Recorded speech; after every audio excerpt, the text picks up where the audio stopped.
haircut? Couple. We'll see what comes of it.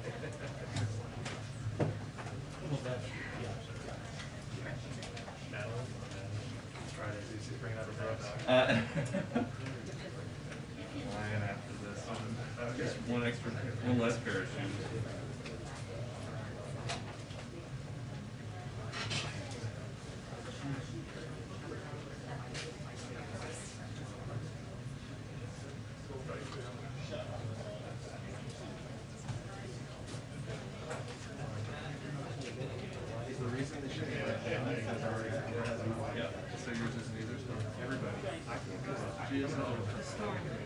I mean, it's from our honor, yes. We saw a footage. The GSA came and asked us, but we're not yet sure we're here.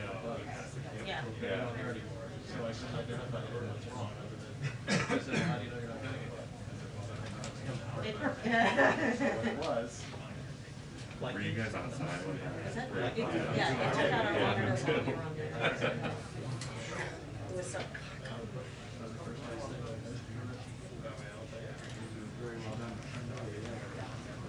Good afternoon, everyone. I have a couple of items for all of you at the top. On COVID-19 response, we just got today's vaccine report, which Jeff Zients, our COVID coordinator, touched on during his briefing this morning. But for the rest of you who weren't a part of that, the report is nearly 1.1 million shots in arms. 1.1 million is the highest single-day total shots since July 3rd, which is a good sign. So far in August, we have gotten 12.5 million first shots into arms. That's already 2 million more first shots than in all of July, with several days still left to go to add to that total. Importantly, we've now hit a major milestone in our effort to vaccinate adolescents at a particularly important time as people go back to school.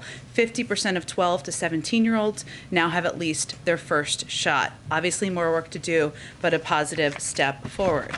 Also wanted to note that today the Department of Health and Human Services Secretary Javier Becerra announced $85 million in funding to improve mental health services for our nation's children and youth, which is of course a priority for the Biden-Harris administration as a part of our push to get kids back to school safely and address the impact of the pandemic on them. Specifically, he announced the Health Resources and Services Administration is making 24 awards totaling $10.7 million in funds from the President's American Rescue Plan to expand pediatric mental health care access by integrating telehealth services. For example, actions like technical assistance for pediatric care providers to diagnose, treat, and refer children and youth with mental health conditions and substance use disorders. And this will also, the Substance Abuse and Mental Health Services Administration is also granting 29 awards totaling $74.1 million to enhance mental health services for school-aged youth. So as an example of that, Project AWARE, which stands for Advancing Wellness and Resilience in Education, will use its funding to help raise awareness of mental health issues for young people and train school personnel. Also wanted to note that today we're announcing that President Biden has directed the Department of Homeland Security to serve as the lead federal agency coordinating across the federal government to relocate evacuated Afghans to the United States.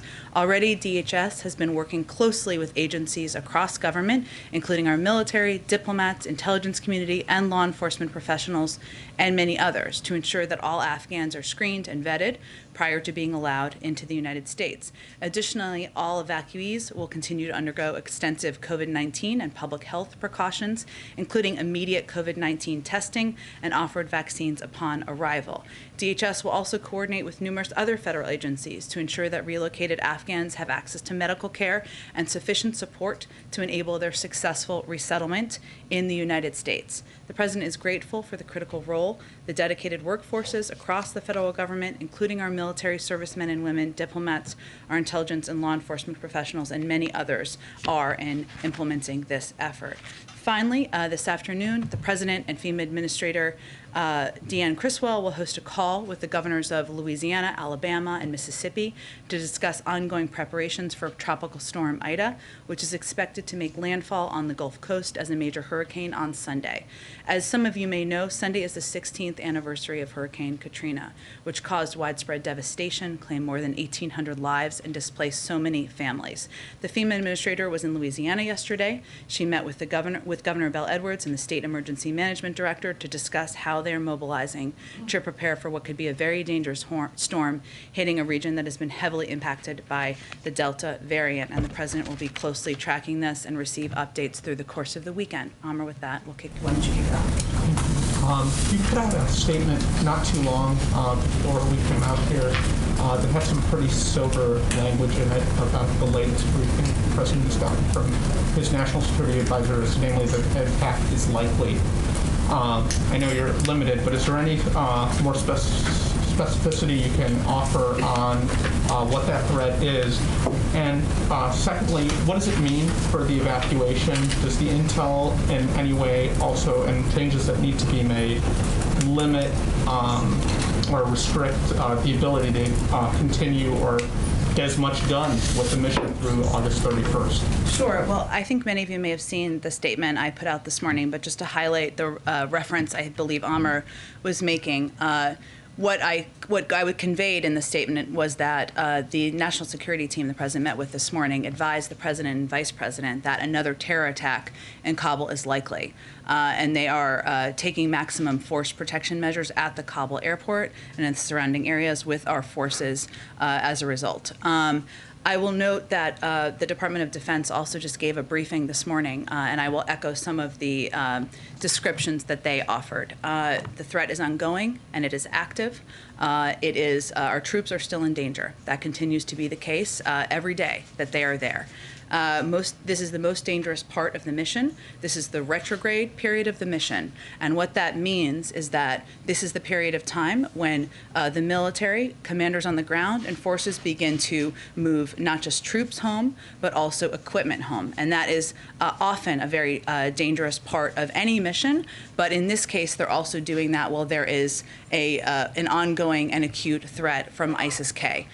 So that is what they are facing. I would note, since you gave me the opportunity, that the military made clear to the President that they are committed to continuing this mission, to saving lives, to evacuating more people from the country over the coming days and completing their mission by the 31st. What it will also mean as they move to this retrograde phase is that there will be a reduction of numbers over the next couple of days. And we've been putting those numbers out to all of you twice a day so that you can see how we are evacuating people out of the country. Those numbers will go down in the next couple of days, and you should anticipate that. That is as a result of the retrograde process that needs to take place. But also, I will note that, of course, force protection is front and center and is vital to the mission. One more. President Biden told reporters in the Oval Office during his meeting with the Prime Minister that he talked to Dr. Fauci today about the prospect of giving booster shots after 5 months instead of 8. Can you explain why he's looking at that, what information he has now that justifies the possibility of going that direction? Well, let me be very clear. The President would rely on any guidance by the CDC and the FDA and his health and medical experts. That guidance continues to be 8 months. That has not changed. So I want to be very clear on that. If they were to change their guidance based on data for any particular group, he would, of course, abide by that. But for people watching at home, for you all who are reporting out this, nothing has changed about the 8-month timeline as it relates to the boosters. Why did they go? Why is this conversation even happening? What sort of triggered going from 8 to 5? Well, I would say I can't. I obviously wasn't sitting in the meeting having the discussion with them on this, but as Israel has taken the step of doing 6-month boosters, and the President referenced advice he'd been given from the Prime Minister, obviously we make our own assessments based on our health and medical experts here in the United States, and nothing has changed on that front. So I think it was more likely a reference to that. And obviously we have ongoing discussions with our health and medical experts about what they look at. Go ahead, Trevor. Two on Afghanistan. First, I just wanted to get an update on the President's plans, if he has any to meet the troops when their remains are returned to the United States. Well, there hasn't been an announcement, as you know, by the U.S. military about the timing of that, but I can reiterate what I conveyed yesterday, which is the President will look for any opportunity to honor the servicemen and women who lost their lives yesterday, but I don't have anything to announce at this point in time. Okay, and then just one other thing. There's been some reporting around the Taliban requesting an ongoing diplomatic presence in Kabul from the United States. Could you talk a little bit about what the thinking is here at the White House about whether that's appropriate and how or if that would happen after the end of August? Well, I would say first that we are looking at ways, and I will refer to our Secretary of State and the State Department here to continue to engage. I'll note something I said. I know this wasn't exactly your question, but just to get it in here, that the President did direct the Secretary of State to continue diplomatic efforts with international partners to secure means for third country nationals and Afghans with visas to leave the country even after the U.S. military presence ends. A part of that would certainly be having a coordinated approach and engagement with the Taliban, because in order to continue to evacuate any American citizen who was not yet prepared to leave, who wants to leave, third country nationals and Afghans with visas, we will need to coordinate with the Taliban. That does not mean or translate into a presence on the ground. As we've noted, we are pulling our presence out by the 31st, and that has not changed. Go ahead. Senate Foreign Relations Committee Chair Bob Menendez put out a statement that said, in part, we can't trust the Taliban with American security in terms of in the wake of the attack yesterday. I don't want to get a semantic debate about the word trust, but I guess my question is the coordination with the Taliban the best of bad options right now, or was it the view from the military and from the White House that it was the only option given the dynamics on the ground? Maybe both. And I will say, I know I won't get into a semantic debate, but I think it's worth repeating as often as I can that we don't trust the Taliban. This is not about trust, but there is a reality on the ground, and the reality is the Taliban control large swaths of Afghanistan, including the area surrounding the perimeter of the airport. So by necessity, that is our option to coordinate with, to get American citizens out, to get our Afghan partners out, to get individuals who are eligible for the range of programs the United States has out. And we have now evacuated more than 105,000 people as a result of those coordinated, in large part as a result of those coordinated efforts of getting people out. But I will say that as the Department of Defense noted earlier today, clearly something went wrong here in the process, that we saw the ISIS-K attack occur yesterday.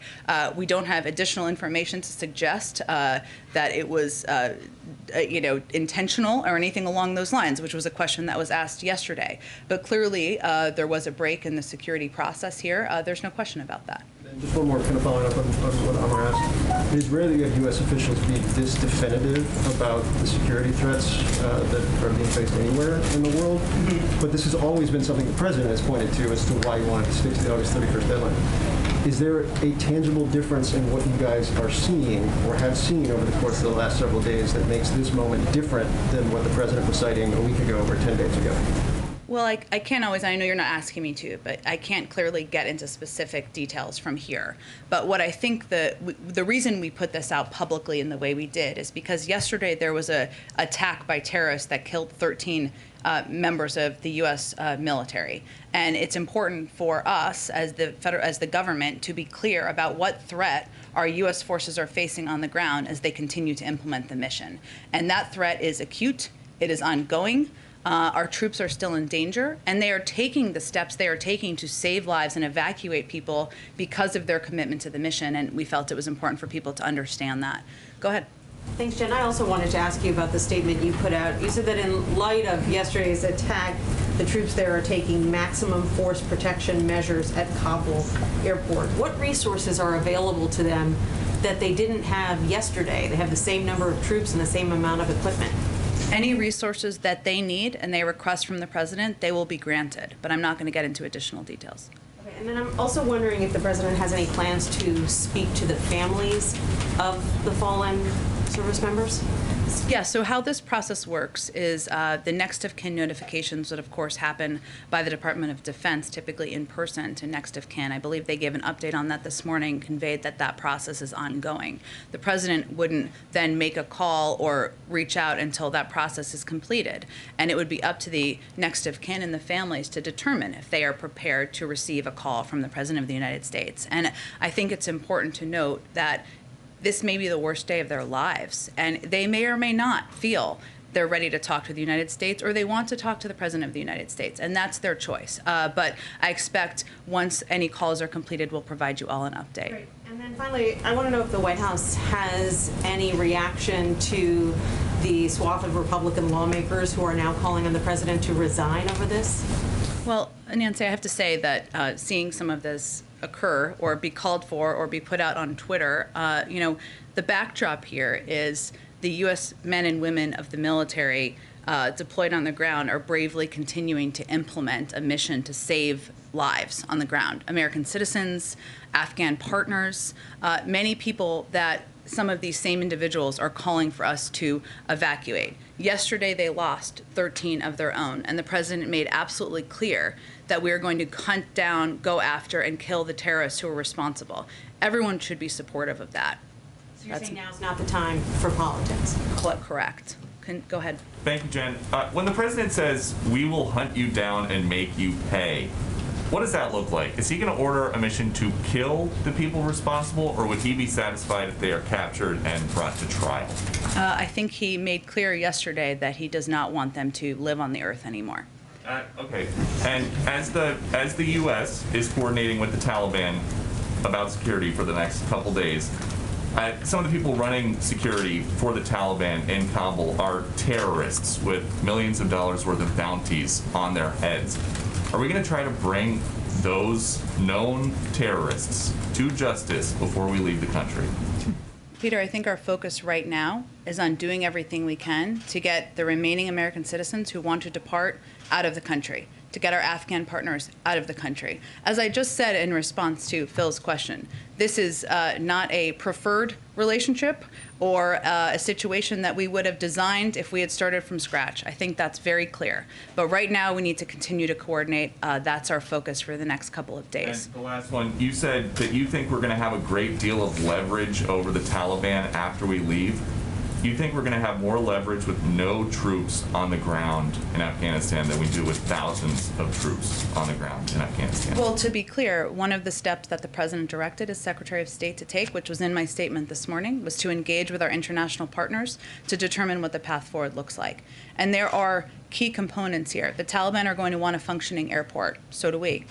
There's an enormous amount of economic leverage that the global community has. That's something we need to work with our international partners on. As we have more to update you on, we will update you on it. In terms of the president's commitment to make those who were responsible for yesterday's attack pay, is the president committed that even after American troops leave Afghanistan, he would be willing to send in American troops, even in some covert form, to complete that mission to kill those who are responsible? I'm not going to get into details from here on what hunting down and going after the terrorists who killed 13 service members will entail or detail, and I don't think the Department of Defense will either, but that commitment will remain until it's done. Suffice to say, it means the potential exists for troops to go back into Afghanistan even after that. Again, I'm not going to get into the detail of what that would require, but his commitment remains until it's done. Understood. In terms of the commitment, just so it's clear for Americans right now, just 4+ days away from the August 31st deadline, is the White House's commitment still at this point that all Americans who want to leave Afghanistan will be able to leave before that date? That is what we are focused on, committed to, and working toward. Go ahead. Back on the diplomatic efforts, it's Friday, the deadline is Tuesday. What more can you tell us about these talks the President's directed the Secretary of State to undertake? How close is an agreement? Will we have a diplomatic presence in Afghanistan on September 1st? That's not what we're predicting, nor are we predicting we're going to have we're not predicting a diplomatic presence on the ground in Afghanistan. What we're talking about is coordinating with our international partners in order to determine what the path forward looks like so we can continue to evacuate third country nationals, Afghans with visas, and any American citizens who have not yet departed because they're not prepared to depart after that period of time. And that will require coordination with our international partners. It will also require continued engagement in some capacity with the Taliban. Just to be clear, are you suggesting there will not be an American diplomatic presence in Afghanistan? I think we've been clear we're pulling our personnel out by the 31st. I don't think we've made any other assessment. I'll let the State Department speak to any other plans beyond that. Can I ask you one more question? I think you indicated yesterday that you believe the President has all the legal authority he needs to attack ISIS-K. Is it the White House's view that the President can lean on the AUMF that was passed right after 9/11 to do so? I can just assure you the President and the military feel they have all the authorities they need to attack ISIS-K. Go ahead. To follow up on Steve's question, the G20, some members of the G20 are pushing for a special meeting on Afghanistan, Italy, India. Is there a discussion yet of having a date for a special G20 meeting on Afghanistan? It's a great question. It would really happen and be coordinated through the State Department, Jennifer. So I would refer you to them. I expect they'll have more details on their planned engagements with international partners in the coming days. And then the president in the Oval Office talked about how if diplomacy fails with Iran, he would be willing to look at other options. Can you share a little bit more about what other options might mean? Well, any president always maintains a range of options, but I would tell you that our objective and our first priority and focus is on a diplomatic path forward, and that's where we're putting our energies at this point in time. Go ahead. I know that there have been a lot of questions about this, but I just really want to try to get some clarity around after August 31st, for people who will still be on the ground in Afghanistan and want to get out. Does the U.S. right now have a vision of a process that they will use to get people out after August 31st? Like, and what is the commitment after August 31st? Is it absolute? If you want to get out of Afghanistan and you are, and you help the U.S. military, you're an Afghan, you'll be able to get out. If you're a green card holder or someone else who wants to get out, is the U.S. guaranteeing that you will be able to get out? I don't think we can guarantee, but what we can do is work toward, and this is what the President directed the Secretary of State to continue diplomatic efforts with international partners to secure means for third country nationals, Afghans with visas who may be eligible for our programs, of course, any American citizen who remains in country to leave the country even after the U.S. military presence ends. There's a means of mechanisms for that. Those conversations are ongoing. That's our objective. Our commitment does not change on August 31st. Obviously, we need to figure out the operational mechanisms, which is the conversation that's underway. Question about green card holders in Afghanistan, U.S. green card holders. Are they being prioritized right now, or is it only U.S. citizens? Are green card holders not being prioritized at this point? Again, I think you can note from the numbers, even if you look at the last 24 hours, and we got more than 10,000, I think it was actually a little bit higher than that, people out. Just over 300 of them were American citizens. Passport holders, I should say. Obviously, the rest of the people were Afghans, were green card holders, were others, so they are still getting out of the country. Yes, go ahead. The administration, the Biden administration is filled with people who've had a long experience with Afghanistan, many of them dating back years, if not, decades. Including the president. Including the president. Most of that time, the Taliban was the sworn enemy. I mean, it was the enemy against whom we fought. Is there a recognition inside the administration of the irony, sort of grim irony of being in a position to rely upon and coordinate with and have negotiations with the adversary that that many of them fought for 2 decades? I think irony is far too light of a term. I mean, the reality is here, as kind of to Phil's earlier question, this is the circumstance we're faced with. The Taliban controls large swaths of the country. That is not what anyone anticipated at this point in time. In order to get American citizens out, in order to get our Afghan partners out, in order to get green card holders out, we need to coordinate with the Taliban. We've been able to evacuate more than 105,000 people as a result. This is not the only place in the world where we have to work with adversaries or people who have been enemies at times in order to further U.S. national security objectives. That's a part of what you have to be flexible to do when you're running the United States or when national security teams are looking to achieve our objectives around the world. Was a little bit more of the emotional side of it. I mean, do you sense from inside the administration and the meetings that you're in a kind of resignation or frustration or whatever you want to call it with the sort of situation that they find themselves in? In that regard. No, I understand your question. I would say, having sat in a lot of these meetings, there's just not a lot of time for self-reflection right now. The focus is really on the task at hand. And even as we're talking about these threats that are acute and ongoing and increasing, we're focused on that and what the information is that's incoming, what steps we can take to get more people out over the coming days or the remaining days. So I wouldn't say there's a lot of focus on self-reflection at this point in time. Go ahead. Yeah, thanks, Jen. What is the White House's reaction to the Supreme Court yesterday overturning the CDC's targeted evictions moratorium? Does it now does the White House now want Congress to act to issue a new moratorium? And what is the White House doing to address what could now become a real eviction crisis for many renters out there? Sure. Well, first, President Biden would, of course, support congressional action to authorize an eviction moratorium, and the Supreme Court has now clearly outlined that as the sole way a moratorium could remain in effect. Now, at the same time, I think it's important to remember what our objective is here. Our objective is to keep as many people around the country in their homes as possible. Federal legislation is one way to do that. Obviously, the eviction moratorium we have had in place and we've been issuing month to month is one way to do that. But the ERA funding that came through the American Rescue Plan and is going out to states is another way to do that. And we have asked, and we have put out today, the Department of Treasury and the Secretary of HUD sent a letter calling on all governors, mayors, county officials to put in place their own moratoria. There are 7 states across the country who have done that. It has the same impact, right? Because it is preventing people from being kicked out of their homes, and these states have the funding, thanks to the American Rescue Plan, to get that done. Now, the other piece that's our responsibility that we continue to focus on is working to eliminate any red tape that exists. We made some announcements earlier this week that allows renters to attest to their economic circumstances to make it easier. That is, we have seen an impact in some states, but we're going to continue to look for ways to ease the burden and make it easier to get access to this funding. You said that Biden would support another moratorium, but is he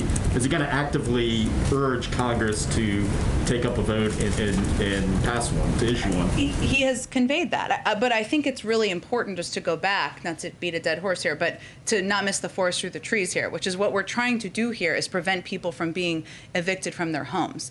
If there were enough votes to pass an eviction moratorium in Congress, it would have happened. It hasn't happened, right? So what we're looking at now is how to achieve the objective that we all share, which is to, not everyone, I should say, but a lot of the people who have calling for an extension on this, which is to keep people in their homes. There is means to do that in these states. 7 states have taken the steps. More states can take the steps. They have the funding they need. Go ahead. Thanks, Jen. We've heard reports that refugees from Afghanistan have been landing at Dulles Airport and they've had to sit on airplanes for hours at a time, sometimes with no or limited access to food. Is this something the White House is aware of, and are you making any efforts to smooth this out? I know you said DHS is sort of taking the lead on relocating Afghans, but what does the White House think about these conditions right now, and what are you all doing about it? Well, certainly we are always working to improve the conditions for people who are coming to the country. But I think the important context here is why that is. And that is because our security vetting process is so thorough that even as people are vetted before they come, they go through a background check before they come.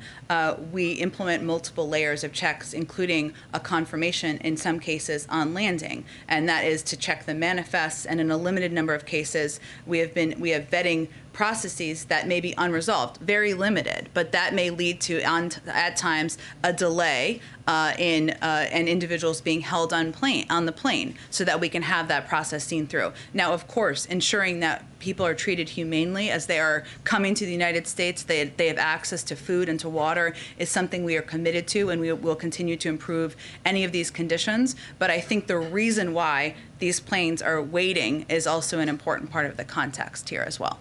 Follow up on one thing. I know earlier you addressed some of the Republican criticism of the president, but what is your message, what is the White House's message to Democrats who have expressed substantive concerns about the withdrawal from Afghanistan? Do you have any message to them or response to some of their criticism? Is there a specific piece? I mean, Congresswoman Susan Wild, for example, has said that, it's clear to me that we could not continue to put American service members in danger for an unwinnable war, but I also believe that the evacuation process appears to have been egregiously mishandled. So what's your response to something like that? Look, I don't have any direct response to any member of Congress, but what I will say is that it is easy to throw stones or be a critic from the outside. It is harder to be in their arena and make difficult decisions. And the decisions that a commander-in-chief has to make include among difficult options, right? These were the options. You send tens of thousands of more troops in Afghanistan to potentially lose their lives. That's an option. Some support that. That's their prerogative. You pull out and you don't put anyone at risk, you don't put troops at risk, and you don't evacuate more than 105,000 people, that's another option. The option that he has chosen, in coordination and based on the recommendations with his military commanders and advisors on the ground, is to implement of an evacuation that has saved the lives potentially of more than 105,000 people, certainly at risk of the men and women who are serving in the military, as we saw by the events of yesterday. That's the choice he's made. But Jen, apologies to my colleagues, but like you guys have said repeatedly, presented this idea that there were only two choices. What evidence do you have that there weren't other choices that could have been made? I mean, what's the other choice anyone is offering? For example, the president could have said to the Afghani government in May, look, we're going to start a mass evacuation of all of the U.S. personnel. We're going to put out an announcement that says, you know, we advise all of our Afghan allies who worked with us to start evacuating as well. It would have been a show of no confidence in the Afghani government. There might have been other repercussions. I'm not suggesting that's the right way to have gone. I don't know, but it is another option, and I'm sure there's 10 other options that I haven't thought of. So why do you present it as these being the only two options? There are, of course, other options, but there are consequences to every option. That is my point. So let's take your example. If we had evacuated and moved in C-17s, 6,000 troops, I think that's what you're suggesting, and implemented this evacuation in May, you know what would have happened in all likelihood? The threat on U.S. forces would have increased at that point in time. ISIS-K. You would have been operating in a capital that wasn't overrun by the Taliban. How do you know that? Well, the Taliban wasn't near Kabul at that point. Look, Mike, I think it's easy to play backseat. Let's look at what could have happened 3 months, 4 months ago. I think we've been clear on a couple of things, I will just say. No one anticipated, I think including on the outside, that the Afghan government would have fallen at the pace they fell. And the president and members of our national security team have spoken to that as well. We didn't anticipate the Afghan national security forces would have folded as they did. We didn't anticipate that. And as a result of that all happening, we saw a chaotic situation just 2 weeks ago. So you can always, my point in response to the question is that there are consequences to any of these difficult choices and decisions. That is what faces you as commander-in-chief, and that was the larger point I was trying to make. Go ahead. Thank you, Jen. Can you tell us anything about the 13 service members who were killed yesterday, like gender, age? Is there anything you can give us without compromising? I wouldn't be in a position to share details about individuals. That would come from the Department of Defense, and as I noted, the next of kin notifications are still happening. Go ahead. On Wednesday, yeah. WHO Director General said the scientific evidence on recommending booster shot remains inconclusive, and that the WHO is still trying to look at safety. And we know that President Biden and the First Lady will soon take their first shot in their booster shot in a few weeks.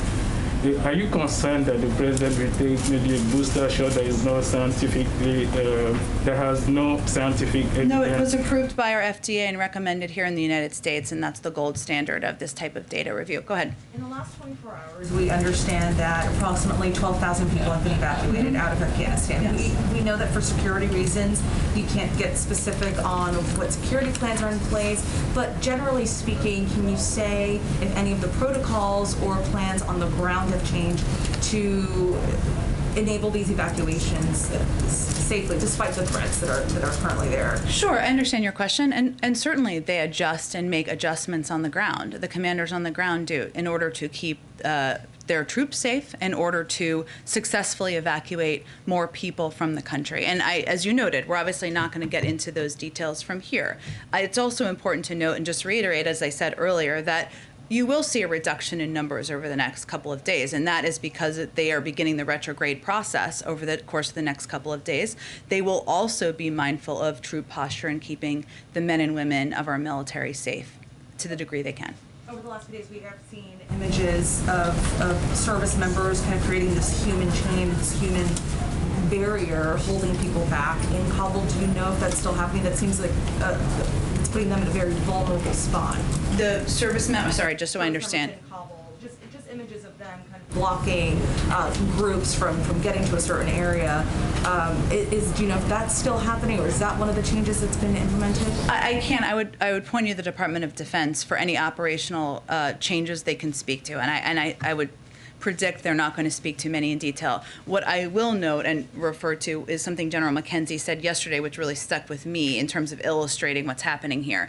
In order to do the security screenings necessary, people have to get quite close. The members of the military have to get quite close to individuals they're screening. They've screened, as we know, tens of thousands of people. So some images may reflect that. I think what you're talking about is something different from that, but I would certainly point you to them for any specifics they can provide. Oh, go ahead. Go ahead. Go ahead. On the fake vaccine cards that are making the rounds, the Health and Human Services Office of IG told us this morning that they are receiving, quote, increasing reports of individuals creating, purchasing, and using fake COVID cards, COVID vaccine cards. How concerned is the White House that this could threaten the nation's progress against the virus? I would not state that as our level of concern. Of course, we are concerned about fake vaccine cards. I don't have an assessment of how widespread it is. I'd have to check with the team and get an assessment of that. Go ahead. Thank you, Jen. Thank you. I have two questions about the president's commitment to give it to us straight, as he often says. The Democratic Congressman Seth Moulton told journalist Hunter Walker, a former White House colleague, quote, even if you completely agree with the Biden administration's decision to withdraw, the way they have handled this has been a total FUCKING disaster. President Biden firmly committed last night to evacuate any remaining Americans, but you seem to say just now, I don't think we can guarantee that. So which is it? I think the question was actually about individuals who are still there because they're not prepared to leave, or other Afghans or others who may want to depart. Just for clarity, I know you care about context. So there is a commitment to evacuate all Americans, and if so, does that mean there's some sort of deal with the Taliban? I don't even understand what your question is. The question is that the airport evacuation obviously was disorganized, as criticized even by Democratic congressmen. Is there actually a plan behind President Biden's commitment to evacuate any remaining Americans? I think the fact that we've evacuated more than 105,000 people, including, and I can give you all the latest numbers, which I know the State Department is giving or is about to give. So of those evacuated since August 14th, we've evacuated at least 5,100 U.S. citizens, likely more. We've received confirmation within the last day more than 300 additional Americans were evacuated. Based on our outreach, there are approximately 500 American citizens we are currently working with who want to leave, and we are communicating directly and in direct contact with them. That speaks to our commitment, I think. My second question on the topic is, yesterday the conservative transparency group, Judicial Watch, released Secret Service records on dog bites involving the first dog, Major. One email said that Secret Service agents were bitten every single day for 8 days from March 1st to March 8th, and that a White House visitor was as well. At a March 9th briefing, you only described one biting incident to us and described the dogs as being whisked back to Delaware on a pre-planned trip to visit family friends. Obviously, that is not the world's most important story, but it is significant because we expect honest information even for minor stories. So can you explain to us why there was a kind of misleading account presented to us? And if we can't get honest information about minor stories, why should we have faith in the administration's account for larger issues like Afghanistan? I know you do keep the dog in the news in the briefing room, so thank you for that. As we've stated previously, Major has had some challenges adjusting to life in the White House. He has been receiving additional training, as well as spending some time in Delaware, where the environment is more familiar to him and he is more comfortable. I don't have any additional specifics, but I think that speaks to where Major is located, to be fully transparent and your ongoing interest in the dog. Go ahead. Unfortunately, these evacuations are happening during a pandemic. Can you tell us a bit about, are these, I believe there's a quarantine, but are these people being vaccinated? Because I know that the percentage in Afghanistan population it's less than 5% that are vaccinated. Sure. Let me give you kind of an update on this, because I know there was a story out earlier today, and I can give you a bit more detail on it. So let me just find all the details. Well, I can tell you basically that individuals who come in to the United States are offered a vaccine. For those who are coming in on the condition on parole as parolees, it is required. It is a condition of their parole to the United States.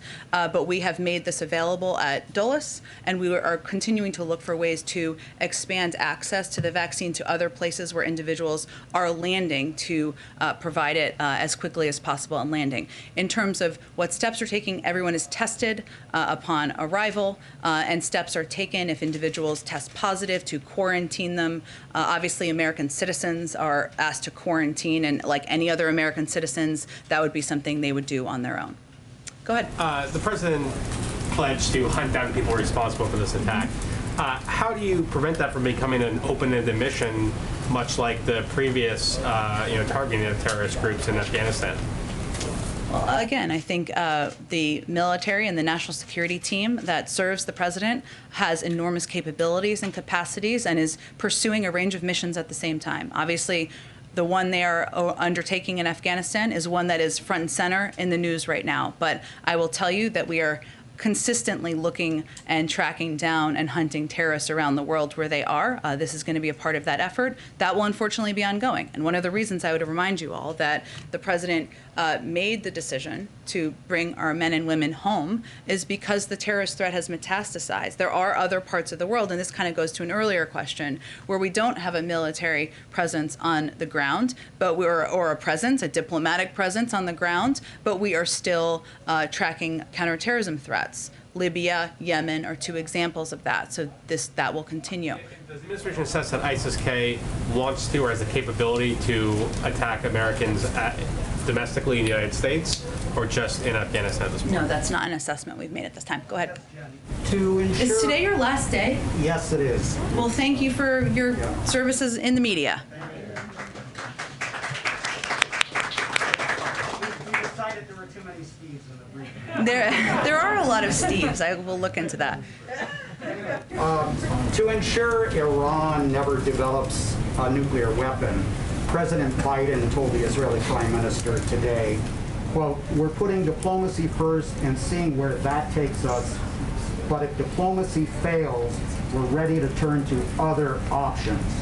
Can you detail for us what are those other options? Well, as I said a little earlier, I mean, any president has a range of options at their disposal. I'm not going to outline those from here, but our first preference and our priority and our focus is on the diplomatic path and pursuing the diplomatic path forward. So that is where our energies lie at this point in time. Go ahead, Karen. Does the president want to see Congress come back from recess to deal with the eviction issue? That would be up to the Speaker and leaders in Congress to determine. But again, and certainly he would support and would be happy to sign, would love to sign legislation into law. But there are ways to achieve the same objective, and that's what we're really pressing on, and we have the power to implement from the federal government. Friday, you usually give us a week ahead. Do you have details for what the president's doing next week? I think maybe I skipped that. Thank you, Karen. Hold on. I didn't even mean to do that. 1 second. Oh, yes, apologies. Thank you for the prompt.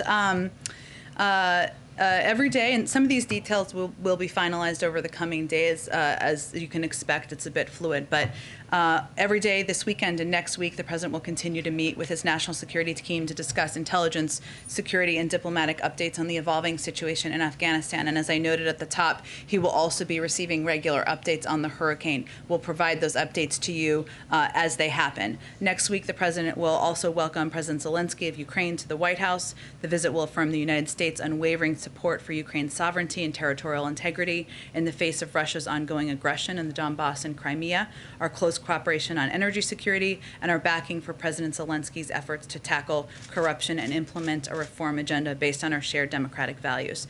And on Friday, he will deliver remarks on the July jobs report and the progress made by his administration to build the economy back better. As we have more details over the weekend, we will provide them to all of you. Go ahead. Thank you, Jen.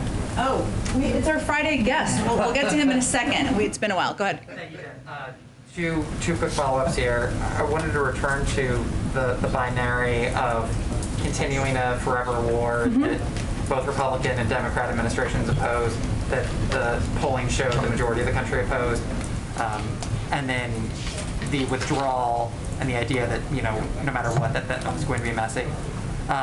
Given the events of the past 2 weeks, does the president feel that U.S. military personnel were put in the best position to carry out their mission on the ground?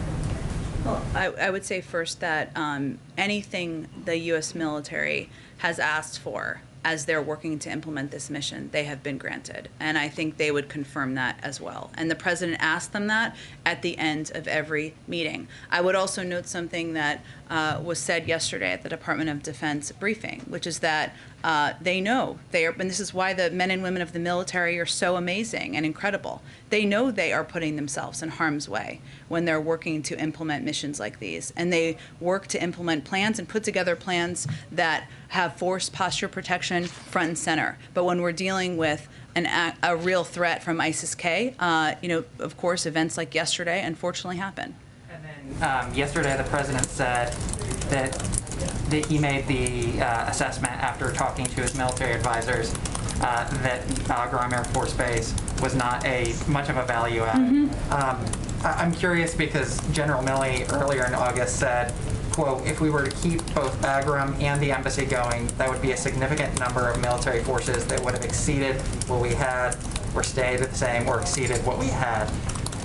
Was that decision about leaving that air base, was that because it wasn't a value add, or because it would have required, sending more troops over there? Well, Bagram was an enormous base that required an enormous presence. It also made it, and also it has a significant different distance, I should say, from Kabul. Significant, I guess, is all relative, but is far away from Kabul. So it would have required quite a presence to protect, and it wasn't located in a place that would have been as effective in evacuating people who are located in Kabul. Really quick one. Yeah. The president said yesterday, quote, we have greater threats coming out of other countries, a heck of a lot closer to the United States. Is there anything that you can tell us a little bit, like what countries he was referring to in particular, as opposed to Afghanistan? It's a bit of an alarming statement. I think he was intending to convey what he's conveyed many times about the metastasizing threat from a range of terrorist organizations that have greater capacities around the world, and how we need to keep our eye focused on those as being one of the root reasons why he brought our men and women home. Go ahead. Does the administration have any guarantee from the Taliban not to harm Americans who are left behind or choose to stay behind in Afghanistan after August 31st? Well, that is certainly our expectation, yes. And we're working through. Go ahead. Jen, I want to follow up on Philip's question, but very quickly, a source while we've been sitting here said to me that the Taliban is preparing to take over the airport by as early as Saturday, and there may already be some infiltration into parts controlled by the military, HKIA. I'm wondering, has the president moved up the August 31st withdrawal, even unofficially? No, and the Department of Defense gave an operational update about 2 hours ago on the retrograde process. I have not obviously seen that reporting, and I'm happy to talk to them about it after, but nothing had changed. Just a quick question, follow-up Philip's question. You said it's easy to be a critic from the outside, as we've heard from lawmakers, but some members of the Marine Corps have taken to social media and they're criticizing not the president, but top generals for failing to be accountable for a strategy that they say costs lives. For example, we've just been talking about Bagram. The closing of that no longer had the high trauma capabilities to deal with some of these horrible and horrific injuries, and that the airport was ill-equipped. Any sort of serious injuries, you'd have to be medevac to Germany. Was this a miscalculation on the part of the generals? And with regard to the president, he said he was listening to his generals. Two questions really quickly on that. Sure. Does he believe he was given bad advice? And will he ask for any resignations of his generals, given the high cost of American and Afghan lives? No to both of those questions. I think that what the president looks at the events of yesterday as a tragedy, and one that was felt viscerally by the leaders of the military as well. And losing members of your men and women working for you from the service branches is devastating. It's devastating for the president. It's devastating for the leaders of the military as many times as it has happened. And it is a reflection on all of them and the people on the ground that they are continuing to implement this mission even under difficult and risky circumstances. Go ahead. Just as a follow-up to the previous question, Republican lawmakers have really targeted Secretary of State Blinken. They went so far as to introduce impeachment articles today. Does the president still have confidence in the Secretary of State, and what is the White House's response to the articles of impeachment? Yes, he does, and I have no response on a day where we're still honoring the lives of men and women in the military who were lost yesterday. Go ahead. Thanks, Jen. I've got two questions, one on Afghanistan and one on the bilateral. On Afghanistan, do you have any updates as to those people, those Americans that you were saying you were still trying to contact and to figure out where they are? Has there been ever any progress on that front? So I gave a little bit of an update earlier, but we've received that just over the last day, we evacuated more than 300 additional Americans. Those were a number of people who we're working to engage with and be in contact with. There are approximately 500 American citizens we are currently working with who want to leave, and we're communicating directly with to facilitate their evacuation. That's the update from the State Department. They may have more details, given they have been overseeing the constant contact, which we went and did another round of contacts via email, text, WhatsApp, phone over the course of yesterday. And on the bilateral, the president said that he was still right now focused on diplomacy regarding the Iran nuclear deal. How long is he willing to fight for that diplomatic path? When is he going to feel like it's done and he's moving to other options? Well, I'm just not going to give an end date on that, given it is by far and away our best option and the preferable option. And we're in this situation because the prior administration pulled out of the Iran nuclear deal and prevented us from having the visibility we need into Iran's capabilities. And that is why we're going to continue to pursue it, but I don't have an end date or an end timeline. Go ahead. Thanks, Jen. Justice Breyer gave an interesting interview to the New York Times today. And I know there's a lot of sensitivities about looking like you're pushing out of justice, but I'm wondering if the White House has made any preparations for a potential Supreme Court justice opening. Again, it's going to be up to any sitting Supreme Court justice to make a determination about their timeline and how long they'll stay. And has the president reached out to any governors about the lack of rental assistance aid that has actually gone out in states? I know, the federal government can only control so much, but I'm wondering if the president has reached out to governors specifically to urge them to get that aid out. Well, I would say that we have had a number of members of his cabinet and senior officials who have been engaged directly with governors about how to get the aid out, and a number of the steps we've taken to cut the red tape and make it easier from the federal government has been a result in part of these discussions on what can make it easier to get the money out. Yeah, go ahead. Oh, sorry, go ahead. Thank you very much, Jen. About the relations with the Taliban, looking forward. So the US obviously has got some ongoing asks of the Taliban, like some cooperation on helping to get future people out. Yep. And presumably looking for these Islamic State folks. What are the Taliban asking in return? Are they asking for recognition? Are they asking for an embassy to be put back there? What's their kind of big ask? I think I should be really clear here. There's no rush to recognition of any sort by the United States or any international partners we have talked to. I am, as I've said in the past, blissfully not a spokesperson for the Taliban. So I would ask you to ask them that question as to what they want. Go ahead in the back. You talked earlier about COVID screenings for evacuees as they are coming in. Do you have any information or indication of what the positivity rate is? And can you say how many times are these evacuees being tested? You said that they're being tested in Kabul. Are they being tested again once they arrive in the US? They're tested when they arrive here. Can you say what the positivity rate is? I don't have that information. I will see if the Department of Homeland Security has it. One more on vaccines that were donated to But I would just reiterate, individuals who test positive are quarantined and separated, so that is how that is handled. Can I ask about the U.S. has donated over 3 million COVID vaccines to Afghanistan. The UN put out a report this week saying that the number of vaccinations in Afghanistan has significantly dropped since the Taliban took over. Does the White House or does the U.S. government have any indication of what's happened to those vaccines? Are they in the hands of the Taliban and are they still being distributed? Or is there a concern that the Taliban might try to sell those doses? Well, we have not worked with the Taliban as the government, right? And a lot of these assistance is often distributed through humanitarian organizations or others who work through COVAX. I would have to check and see what the implementation and mechanisms are, but we are quite careful and very focused on vaccines not getting into the right hands. And for countries we work with, and remember this was an issue with Cuba, right? We need to have mechanisms to ensure that they are getting out to the populations who need to get access to the vaccines. Go ahead. I would like to ask you, there is link between Taliban and ISIS because the Taliban release from the prisoner from the jail based of U.S. and Taliban agreement.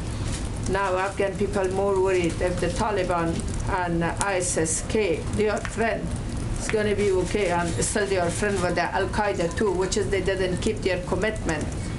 Or if not, do you think that it's going to be, started again another civil war in Afghanistan? I don't understand. Taliban and ISIS, they are friends or they are enemy?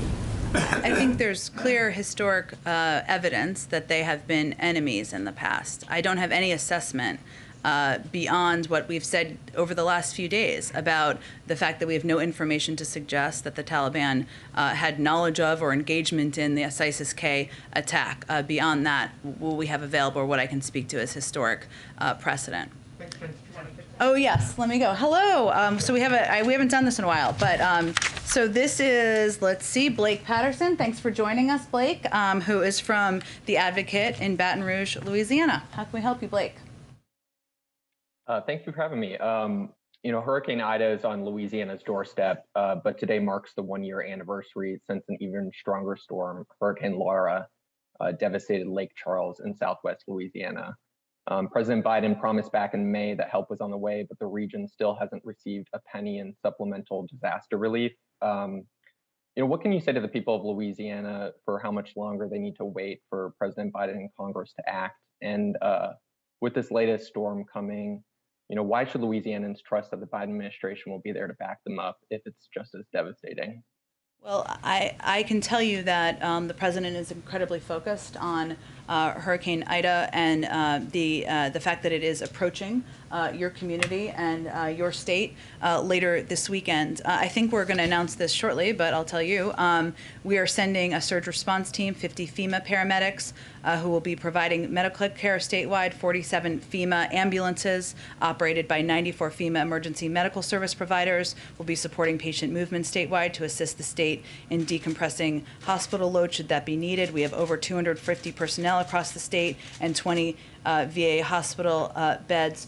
We have been working to provide direct assistance and even get ahead of the storm. We're pre-positioning personnel and resources that I noted, including food, water, and generators to respond to what could be a dangerous hurricane hitting the region over the course of the next day. I also noted that yesterday, as you know, the FEMA administration was down in the region. The president will speak with the governor later this afternoon. In terms of the supplementary funding from the hurricane from last year, I'll have to check on the status of that and what the holdups are. Thank you for joining us and for your patience. Appreciate it. Okay, thanks everyone. We'll see you all on Monday. How can we be sure that we'll be able to get the bombers? That bomb. I think you should have faith on the capabilities of our military and our national security team. Thank you, everyone.